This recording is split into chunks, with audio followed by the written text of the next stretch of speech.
I've been asked to focus my presentation on the implementation of the Foreign Influence Transparency Registry. This is a subject I've covered extensively from my June 2015 Globe and Mail piece, The Murky World of Chinese Influence, to 5 commissioned reports for global think tanks since 2017.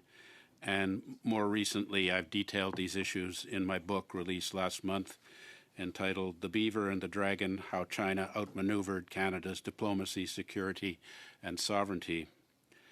Civil society groups, particularly the Uyghur Rights Advocacy Project and the Canada-Tibet Committee, have long lobbied for this registry. They viewed Australia's 2018 Foreign Influence Transparency Scheme Act legislation as the model for what Canada could do. But the stakes are personal. Last December, Beijing sanctioned 20 Canadians associated with these groups, including myself. When Bill C-70 passed in June 2024, our reaction was enthusiastic. The Canadian Coalition on Human Rights in China, chaired by Alex Neve and Chuck Kwan, and the Canadian Coalition for a Foreign Influence Transparency Registry, led by Gloria Fung, engaged constructively with Public Safety Canada. Just to interrupt you, just watch out when you're moving your papers, not to hit the mic. It really affects the interpreters who are listening in. Thank you so much. Sorry to interrupt. So the Coalition for Foreign Influence Transparency Registry, led by Gloria Fung, engaged constructively with Public Safety Canada, and early meetings with Associate Assistant Deputy Minister Sébastien Aubertin-Giguère regarding the legislation were promising.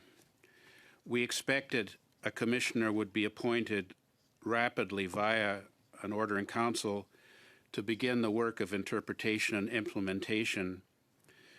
We thought that would happen in the fall of 2024. Public Safety assured us the registry would be operational by June 2025, a year after the law was passed through unanimously in the House of Commons. Instead, no commissioner was named in the fall of 2024. A year later, in August 2025, the Minister of Public Safety indicated an appointment would be announced in September. That didn't happen either. We're now hearing that an appointment may occur before the Parliament's winter break. However, recent briefings to us by Public Safety suggest a troubling shift. The Commissioner may not have the kind of independence that was put out in the description of the legislation, Bill C-70, from the Minister to be fully effective.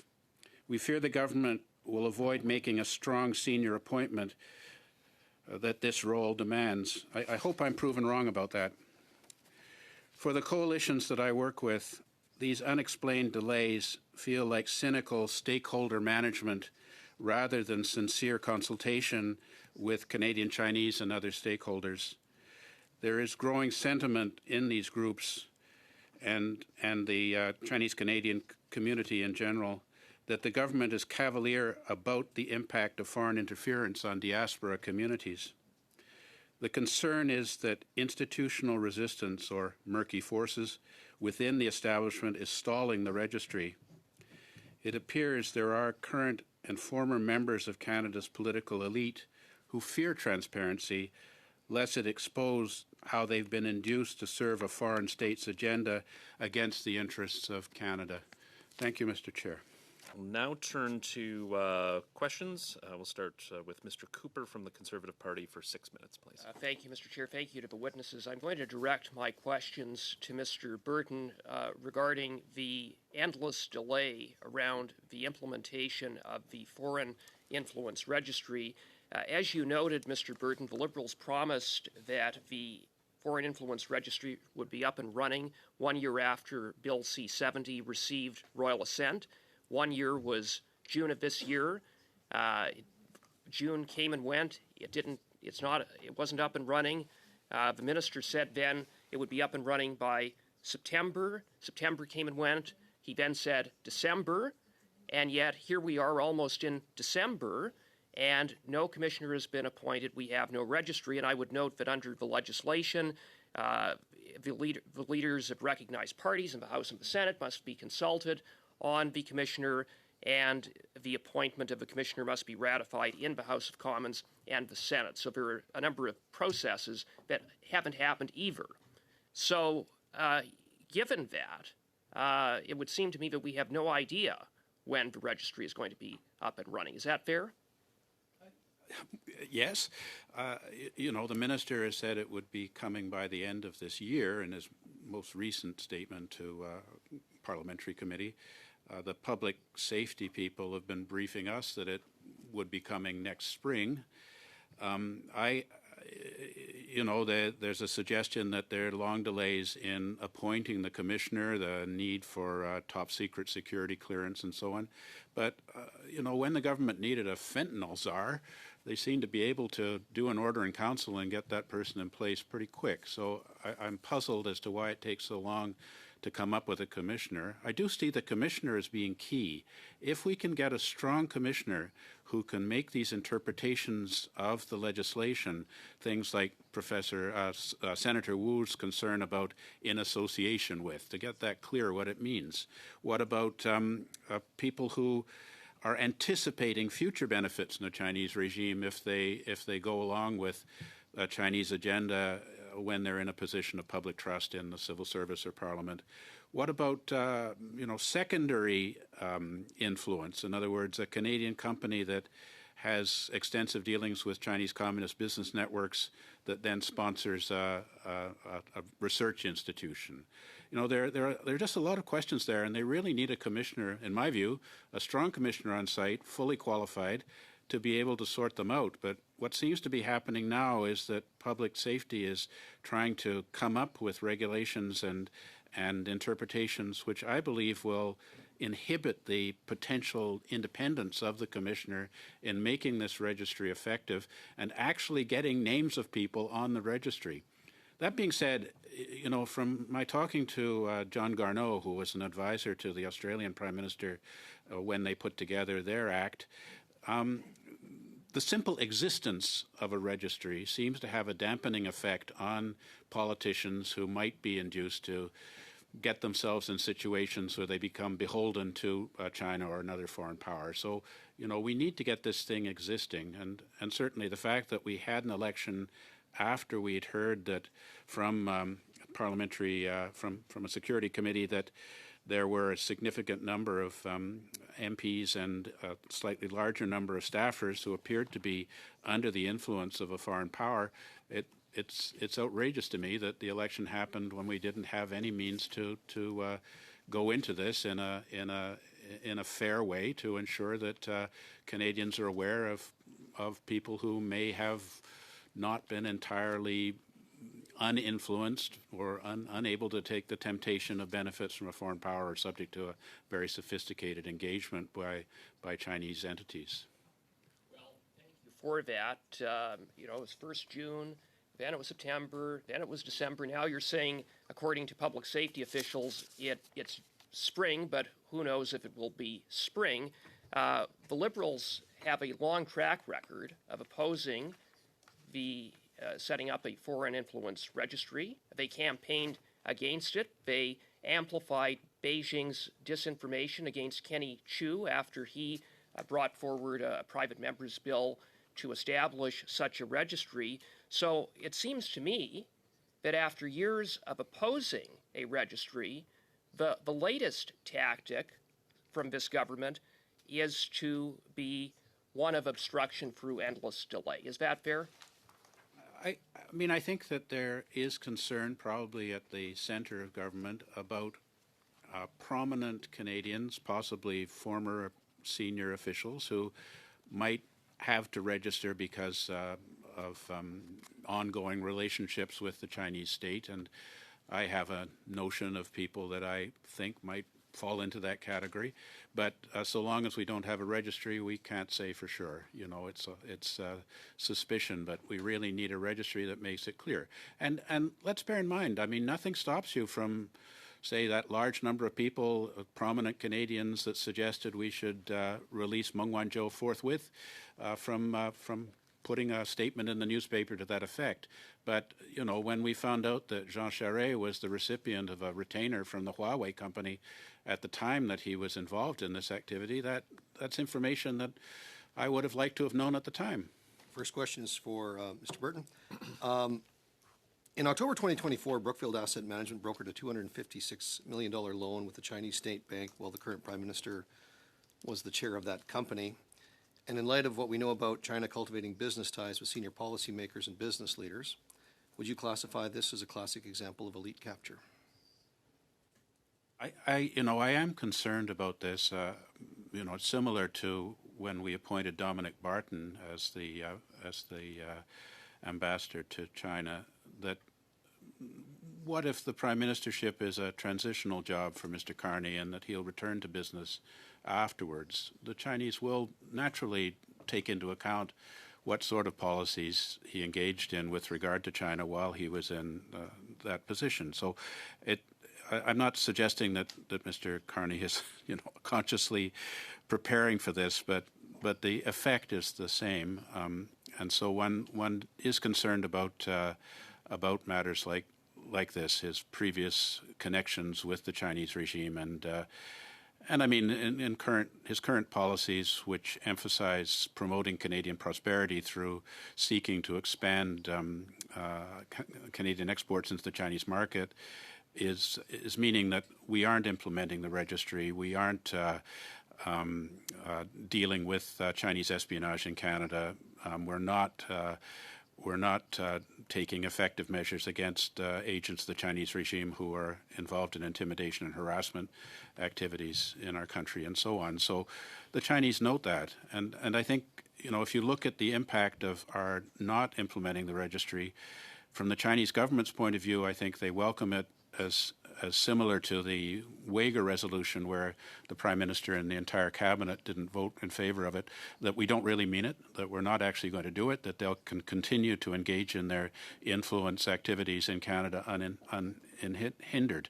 The other country we have to look at is the United States, who have increasing doubts about the integrity of Canada as a country which is not infiltrated by China or other states. So, it runs into problems with whether we're going to continue in our role with the Five Eyes and the extent to which the United States feels they can share information with us, and it won't end up being leaked to the PRC. So there are a lot of implications in what you're saying here. It's a very complicated question.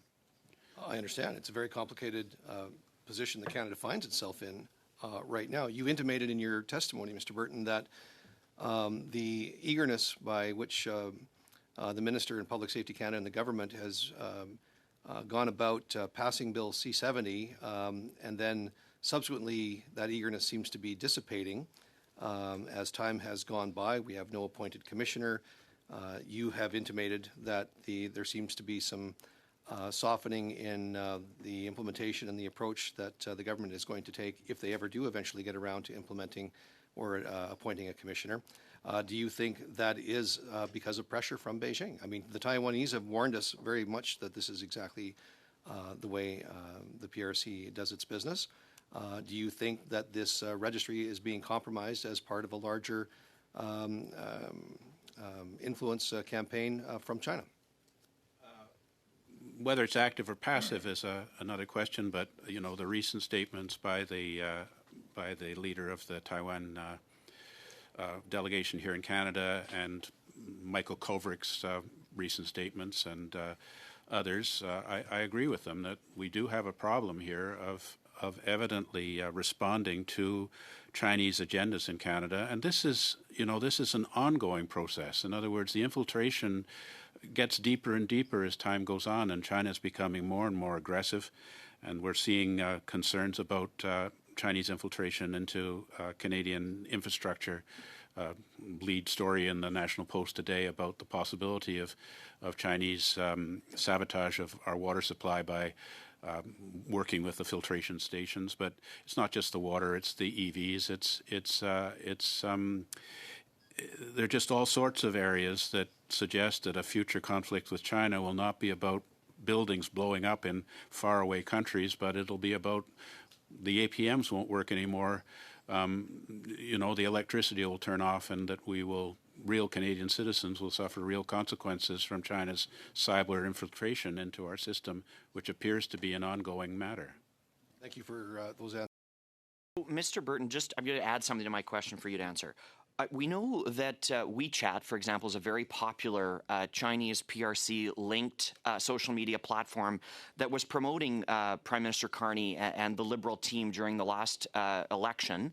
I just wonder, specifically with respect to this, what connections you draw between something my colleague Mr. Calkins mentioned about the $276 million loan Mr. Carney secured prior to his winning the Liberal leadership. If you think there's a connection there at all between the November deal, winning the Liberal leadership, and then this happening during the April election campaign. I think, are you young enough to use TikTok? I mean, TikTok not only sucks up a lot of information about you, Mr. Jackson, but then gives you shapes your opinion through very cool short pieces that would be targeting you specifically based on their understanding of the kind of stuff that you would buy into. So it's an extremely sophisticated and subtle mechanism. In terms of WeChat, the language of my home is Chinese. I use WeChat every day because it's the only way I can communicate with my former colleagues and classmates from my education in China. It is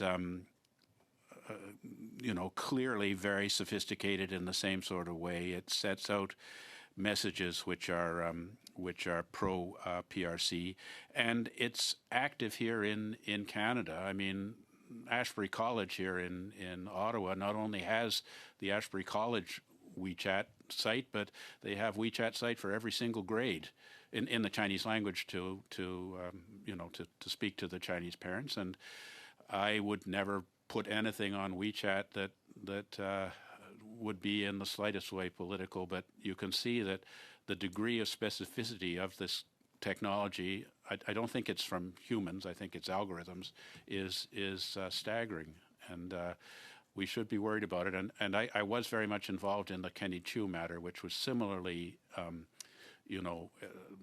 anonymous Chinese sources that were very sophisticated in their manipulation of people's attitudes towards this candidate.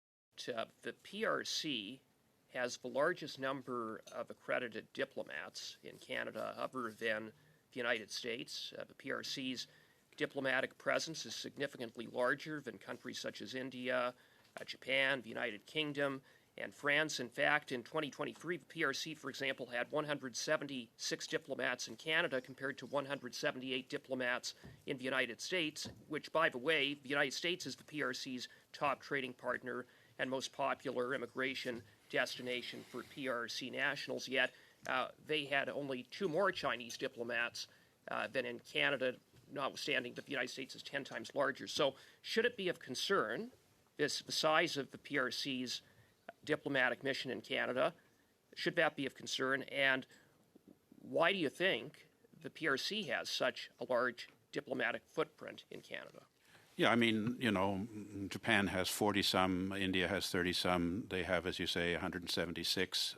We don't have anything like that number of diplomats in China, so why isn't it reciprocal? Diplomats are supposed to, when they're accepted by Canada, they provide what diplomatic function they will be maintaining. The question is, are Chinese diplomats so inefficient that they need such large numbers to engage in legitimate diplomatic function, or is it that about 70% of them are engaged in espionage, influence operations, harassment of Canadians of Chinese origin, and other things which are not consistent with their diplomatic function? I would like to see their cohort cut down to the number that they need to actually function in a diplomatic way. And I mean, here in Ottawa, it's not just that former convent on St. Patrick Street. They have other buildings in our city to accommodate the large number of Chinese operatives, not to speak of proxies being run by Chinese diplomats in these so-called police stations, similarly engaged in activities which I believe are in violation of Canadian law, to which the perpetuator should be made accountable.